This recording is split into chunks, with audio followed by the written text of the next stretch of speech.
What is the stock market predicated on? What is it comprised of? Companies, firms, companies, projects, groups of people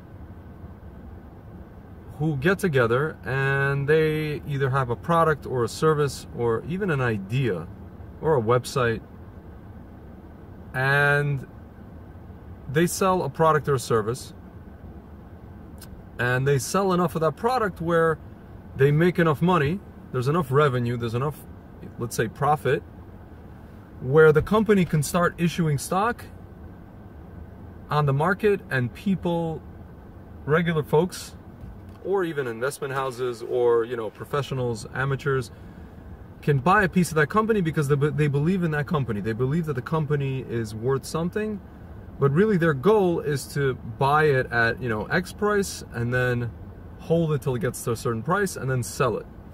So they want to be temporary owners of a company for the purpose of profit, because they believe that the company does something valuable, for the world or for society, what have you, for consumers. So I actually want to hone in on one part of this, which is actually the consumer, or the consumer society. Or should I say that some of the biggest companies, some of the most valuable companies on Wall Street that are listed on the exchanges around the world, particularly in the United States, are companies that produce things, not things that people necessarily need, but things that people want. So you may say to me, Tzvi, who gets to decide, who the heck are you? How do you decide what people need and what people want? This is like, you sound like a socialist. You sound like one of these guys. Oh, you don't need that. You don't need this. We decide what you need. But let's put political systems aside. By the way, I don't subscribe to socialism, not one bit. Let's put political systems aside and look at reality. Let's look at reality. Let's look at the reality of what human beings actually need to live and survive, and what do they need? The basics versus what they want.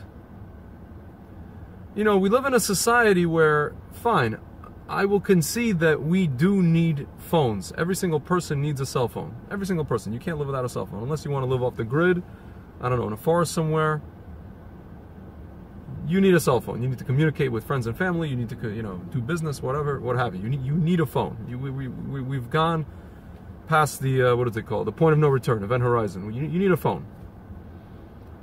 Okay. So now the question is, do you need an iPhone? Do you need the newest iPhone? The answer to that question is no.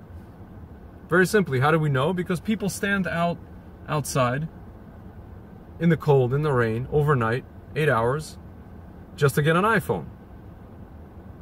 Because they want an iPhone. And because people want an iPhone, and because people want to order something from Amazon, they don't need it. Most of the stuff they order, this is my anecdotal statement here. I haven't done a study on this, but I would venture a guess that most of the stuff that people order on Amazon and on eBay, most of the stuff that people consume and that they order, let's say, on the internet from some of the most expensive, the companies with the most expensive stocks on the market, in the stock market, you're talking about Google, you're talking about Facebook, Amazon, Apple, all the products that are produced by those companies or services, people don't actually need them. They want them. So we live in a society essentially where people's wants, meaning I'm not going to sit here and deride consumerism. Consumerism, people are going to consume things all the time. They consume things back in antiquity, they consume things now. It's just a matter of what you're consuming and what's the necessity of this consumption. Most of the consumption is not of needs, it's of wants. So now we're living in a society where we're basically, our entire economy, the entirety of the value of our economy and our livelihoods are based on people's not needs, they're based on people's I dare venture to say, frivolous, unnecessary wants. Again, it's a dangerous word to use because people then, you know, they start throwing accusations of socialism and this and this and this. I'm not going there. I'm just giving you facts based on what we understand to be the basics of what people need to live. Yes, you need food. You need a car. Do you need a Mercedes or a Lexus? Do you need a BMW? Maybe you convince yourself you need one. People convince themselves. You know, they say, listen, I want to enjoy life. That's fine. We can enjoy life. I'm not against it. But when you strip it, meaning when you really strip it down, when you strip down the essence of a human being, the essence of a person, does a person need, like need a Range Rover? You know, I'll explain to you further what I mean. A while ago, this rabbi sat me down, rabbi I'm close with, and we were trying to figure out, what am I looking for in a wife? So he goes, the biggest problem I have with guys, when I sit down with them, and I ask them to write down their needs and their wants, and they don't understand the difference. They don't understand the difference between what it is that they need in a person, or in a wife, or even girls don't understand what they need in a husband, in a spouse, versus what they want. That's why we have a society where people are getting married and getting divorced a year later, because they're marrying a person based on their wants, or the wants of the hour, or of the nanosecond, or of the day, you know, which changed about a year after that. You know, they got what they wanted, and then a year after that, whatever they wanted, they realized it's not what they wanted. And they have no idea what they need. They didn't even sit down to figure out what they need, because they don't know who they are. They don't know themselves. Meaning, if you know yourself, you know what you need, not what you want. That's why all of these companies, which brings me back to these companies, that's why these companies are so successful. Because they've been successful in going on television and going on advertising through the media, and actually convincing you that what you want, first of all, they're telling you this is what you want. And then the next step is, you don't even want it anymore. Now you need it. You can't even live without it. You can't live without standing in line overnight for a cell phone, for the newest iPhone, which is actually going to go obsolete in about half a year and a year, and then the next one will come out and you'll say, oh my God, well, I wanted that one and I stood online for that one, but now I want this one. And it's always a want. We're like wanting till we die. We're a want society. Because somebody told us we want this. Most of us don't know who the heck we are. We haven't examined what kind of the core, the essence of our being is. And we have no idea what we need. So we think that what we want is what we need. But what we don't realize is what we need is really very simple. It's really not much. You know, food, this, that. Again, it's okay to want. You know, there's a saying in Russian, "Хотеть не вредно." It's not unhealthy to want. It's kind of like when somebody says, I want this, and you can't give it to them, you say, "Хотеть не вредно." Okay, you know, okay, good. Thank you for telling me that you want this. I can't give it to you. So back to the markets. The market, our stock market, our economy is predicated on this notion of people want. They don't need, they want. You know, if it's a company that produces food, people need food, fine. But we have a company called Whole Foods, for example. People think they need organic food. I was talking to a friend of mine, you know, she's an awesome person, and she was telling me about how she's into food culture, and she's a foodie, and she's into the whole thing of like eating seasonally, and eating organic, and only eating, you know, tomatoes when they're in season. I kind of joked with her and I told her, you know, so basically you've rendered yourself a Soviet citizen. If you want to talk about socialism. What does that mean? You know, I was born in the Soviet Union. In the Soviet Union, you couldn't get tomatoes but a certain season when they grew in certain places. You know, we lived in Ukraine, people lived in Russia. In the winters, you couldn't get tomatoes. If you wanted tomatoes, you know, unless you lived in the Republic of Georgia, back when it was the Soviet Union. So yeah, Georgia, Armenia, you know, all those southern republics where tomatoes grow year-round in that climate. Or you had to get in your car or get on a train. Most people don't have cars. take a ride to Moscow, the main hub of the country, the capital, and get your tomatoes, your oranges, your clementines, your bananas. So I told her, I joked with her, I said, so you're basically reverting back to the Soviet Union, where you're only eating what you, I mean, it's actually ironic, because what she wants has rendered her to go back to a state of only what she needs, kind of. But at the end of the day, it's not what she needs, it's actually what she wants. What she wants is to only eat whole foods, or to only eat organic things, or to only eat what's called farm to table food. That's what she wants. What she needs is just food. If there was only food that was made in one type of way, you know, mass produced, if we didn't have organic, you know, that's what she would eat, because that's what she needs. She can't survive without that. She would starve to death, God forbid.